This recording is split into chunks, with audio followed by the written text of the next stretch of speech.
Right now at noon, the Oklahoma Highway Patrol want to remind drivers to check your nuts after the second crash in a week occurred from tires coming off moving vehicles.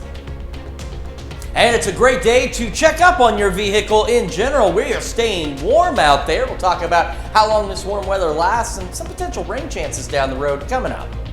And later, exactly how much is Taylor Swift and Travis Kelce's romance worth? Well, if you ask them, they'd likely say it's priceless. But to the Kansas City Chiefs and National Football League, Taylor has brought in the big bucks. The 4 states' most watched news starts now. Good afternoon, and thank you for joining us on KOAM News at Noon. I'm Caitlin O'Shaughnessy. In today's top story, a Neosho shooting suspect turns himself in to face charges.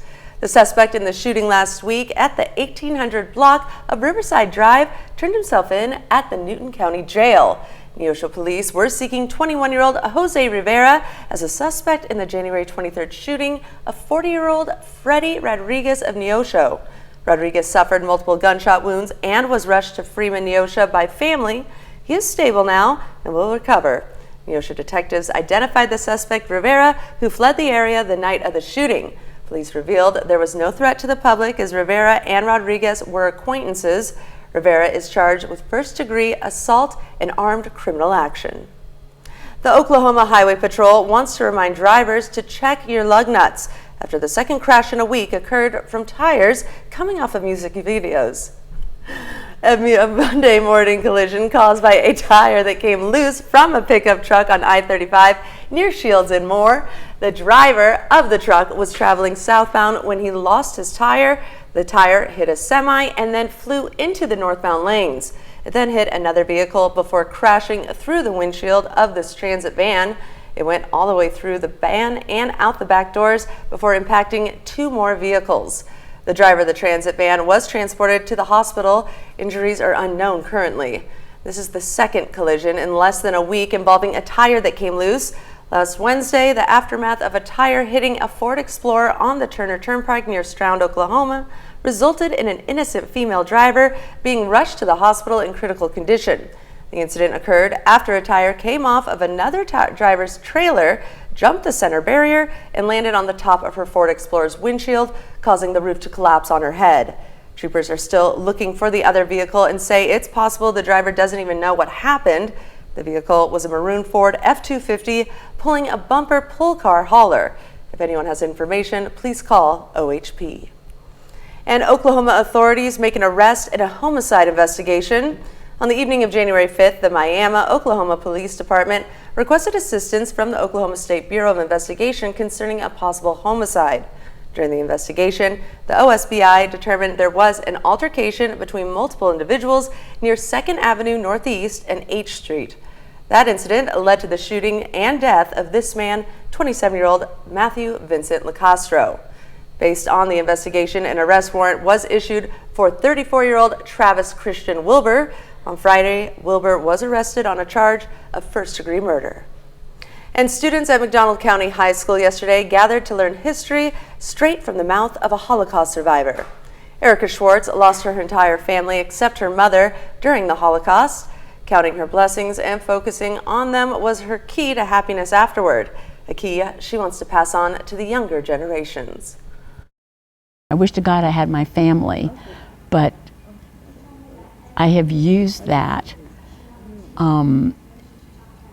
as a means to remind myself every day of how blessed I am. The event was open to the public at the McDonald County High School Performing Arts Center last night. And we've got ourselves another spring-like day across the area. Taking a quick look at the Skywatch Storm Tracker, not much to show you, and that's a relief because, boy, the last couple of weeks, there's been a lot going on. We have to zoom all the way out to the entire lower 48 to find any kind of activity. We've got some snow, and it did some lake effect snow now rolling into Ohio, rain into Kentucky. We've got some rain in the Pacific Northwest. Otherwise, did you see that huge clear area across the good central portion of the U.S.? That's how calm we're going to be. We're part of that nice little trend. And take a look, MoDOT camera 20th and Rangeline, ample sunshine out there. Now, this doesn't tell you how warm it is, but we can do that with some sophisticated technology and a thermometer. Put those two together and we'll bring you the temperatures. Our camera, Cornell Complex, downtown Joplin. We've got that northwest breeze, and remember, it can occasionally gust up to 20 miles an hour out there. Yesterday started the day at 33. We should be at 25. We made it up to 62 degrees yesterday with an average high of 46. That's how warm we are. That is the spring-like situation. There's that magical technology telling us in Joplin, it is 52 degrees. In Pittsburgh, it is sunny. It is 52 degrees. And temperatures around the region, not everybody's 52 degrees, but you're getting the idea here. We've got 49 Stockton and Monette, as well as Carthage Lamar. Everybody else in the 50s. Bella Vista sitting at 56 degrees. This warm weather is going to stick around for a hot minute or two, but it's thankfully not going to get hot. And then we're going to cool down a little bit. We got some rain down the way. We'll talk about all that in the full forecast here in just a few more minutes. Caitlin? All right, Chris, we'll take advantage of it while we got it. Absolutely. All right. Well, the Chiefs are headed to the Super Bowl, and as a result, many fans are looking for new Chiefs gear to mark the occasion. But one store in Pittsburgh gearing up for the game says some apparel will look a bit different this year. They say official Chiefs playoff shirts and hats can only be found at big retailers such as Academy or the NFL website. Unfortunately, the NFL and Nike no longer let the small guys carry the on-field shirts that the team wears for the AFC Championship or for the Super Bowl, if that matters. So it's a little challenging for us to get enough items, and the ones that people are looking for, unfortunately, they don't let us carry anymore. He says that this is the first time in 40 years his store has not carried the shirts, but they are preparing others for Chief fans. And West 20th Street between Walnut and Pine will be closed for repairs starting Wednesday, January 31st at 9 a.m. until West 20th Street between North Walnut and North Pine Street will be closed for road repairs. The road will reopen late afternoon on Friday, February 2nd. Motorists are encouraged to seek an alternative route when possible and use extreme caution when traveling in the area of construction and to be aware of workers in the work zone. And that's a look at today's top stories and weather in the 4 states region. Up next on KOAM News at Noon. A marketing group recently estimated the brand value of Taylor Swift's relationship with Kansas City Chiefs player Travis Kelce is worth $331 million. We'll tell you how. And later, we're making easy cheeseburger ring in the Mr. Food Test Kitchen. Stay tuned. A young family in Arma, Kansas lost everything in a house fire that took place last Thursday. Kaylee Ware and her fiance Chad O'Banion woke up early Thursday morning to the smell of smoke and quickly realized that their home was on fire. Though the family all made it out safely, their house is destroyed and they are now trying to start over. KOAM's Elise Noe spoke with the family to learn how they're overcoming this tragedy. It's honestly the last thing we expected to happen to us. Kaylee Ware and her fiance came back to visit their Arma, Kansas home days after it had been destroyed in an early morning electrical fire. At first it was just like panic, get our kids out of the house, and then it turned into, once I got them taken care of, I looked and it was just devastating to watch my house burn down. We brought both of our girls home in it, so it was just kind of hard to see all those memories that we built in this house just kind of burn away. Kaylee and her fiance Chad are now trying to rise up from the ashes and start anew, something they say wouldn't be possible without the support of their community. We received a lot of clothes and diapers, which was tremendously helpful because we lost all of our diapers that we had just bought, and all of their clothes are pretty well gone, but we've received a lot of clothes. We're still needing like household appliances like blankets and pillows. Through tragedy, Kaylee has found a positive outlook, something she says she does for her daughters. Our children read off of us and they feed off of our energy, so I've really tried to keep a positive energy for the girls. As hard as all of this is, it was just a house. Our family is the most important thing and they're safe and we're okay. Take it as a life lesson and grow from there. The couple will be looking to tear the house down and continue to live on the property. Kaylee and her family are accepting donations from those willing and able to help. For information on how you can help, visit our website at KOAMnewsnow.com. And a marketing group has estimated the brand value of Taylor Swift's relationship with Kansas City Chiefs player Travis Kelce, and it's a pretty penny. It's worth more than $331 million to the team and the league. Apex Marketing Group's recent estimate spans the first time she was seen cheering him at Arrowhead Stadium in September through January 22nd. Radio, TV, and social media exposures were tracked. Hits include any mention or photo of Taylor tied to the NFL or the Chiefs. Examples include a photo of her at the game wearing a Chiefs jersey or a mention of the Chiefs with her in a news article. The media exposure has led to increased viewership for certain NFL games, and many Swifties are buying sports jerseys for the first time. And the Chiefs are heading to the Super Bowl next month. Could their equivalent brand value reach $1 billion by the time the big game is over? Apex says while it's an aggressive number, it all depends on what happens during the game. Still to come on KOAM News at Noon, we see what's cooking with Mr. Food. Great recipes never go out of style, and that's definitely the case with what we're making today. And good news, it's budget friendly too. But first, we're going to talk about some rain chances on the way, what that's going to do with these beautiful temperatures, and how the rest of this week and even next week shaping up right after this.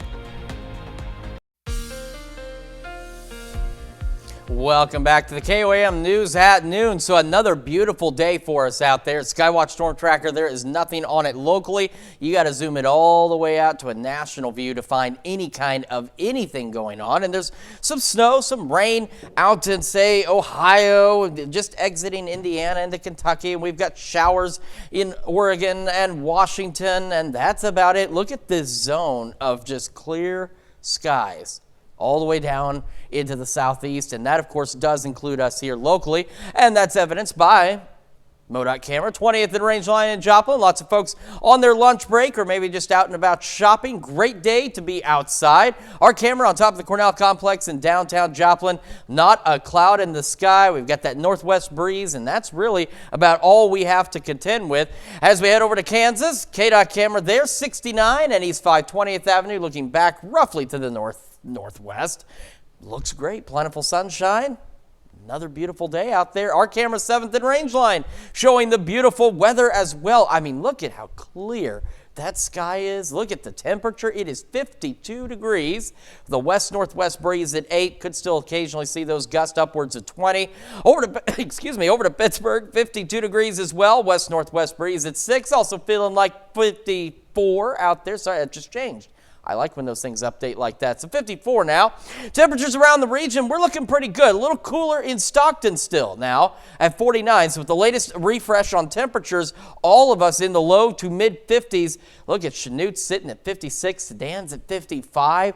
Unbelievable. So on average, and I want everyone, I haven't said this in a while, on average, we're looking at highs right around the mid-50s. You have to remember, there's a ton of communities. We have a large coverage area out there, so not everybody's going to hit this mark. This is an average.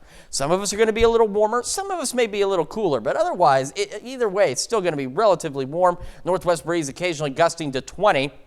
Heading into tonight, we're looking at lows dropping back into the mid to upper 30s, so another above average night out there with a few clouds here and there. Southeast breeze at 5 to 10 miles an hour. Tomorrow, carbon copy of today, except warmer. We're going to see more upper 50s, which also in turn means more lower 60s around the region with a southwest breeze at about 5 to 10 miles an hour. Then we have the rain chances, and those are going to start to roll in as we go into our Friday across the area. So we'll see clouds increase Thursday, a few showers early, and then as we go later into the day, Friday and overnight, we're going to see more rain chances, and these will stick with us through our Saturday into our Sunday. So we're going overnight, now we're into Sunday evening. We still have those showers, and then they'll continue as well into our Monday before they do eventually exit. So what kind of impact will they have on the temperatures? Well, that's the good news. Not a significant one. Yeah, it's going to feel cooler because as you look down the road, we're in the 60s Thursday and Friday. The rain chances through Monday.